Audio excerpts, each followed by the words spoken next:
नमस्ते प्रणाम। हम हैं आप सबके छोटे भाई भोजपुरी गायक रोहित कुमार गुप्ता, जिला गाजीपुर उत्तर प्रदेश की धरती से।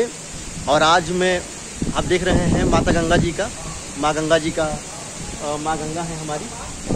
और मैं आज नौपुरा के साईं मंदिर पे आया हूँ, आप लोग देख सकते हैं, देख रहे हैं आप लोग। आज का नज़ारा बहुत ही खूबसूरत है। ये हमारे भाई हैं, छोटे भाई हैं, जो दरोगा का पेपर देने वाले हैं। आशीर्वाद दें कि मेरे भाई दरोगा में निकल जाए। आप लोग देख सकते हैं, देखिए बहुत खूबसूरत नज़ारा है, बहुत मस्त लग रहा है।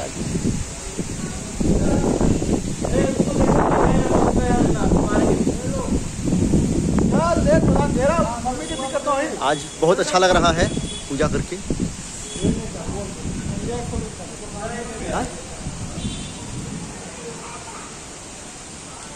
साईं बाबा हमारे हैं वहाँ पे, देख रहे हैं आप साईं बाबा को हमारे, ये हमारे साईं बाबा हैं।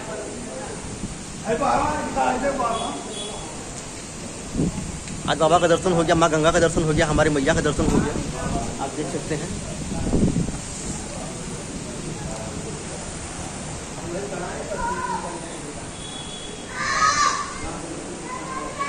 आप लोग भी दर्शन कर लीजिए हमारे साईं बाबा जी का।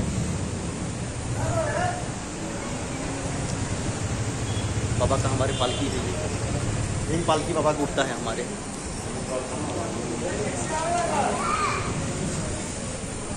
सभी को राम राम, जय श्री राम, सीताराम, हर हर महादेव। मालिक सभी को खुशहाल रखें, आप लोग अच्छे रहें, स्वस्थ रहें सभी लोग को मेरी तरफ से। और अपना प्यार से पर बनाते रखिए। रोहित कुमार गुप्ता, जिला गाजीपुर उत्तर प्रदेश से, भोजपुरी गायक।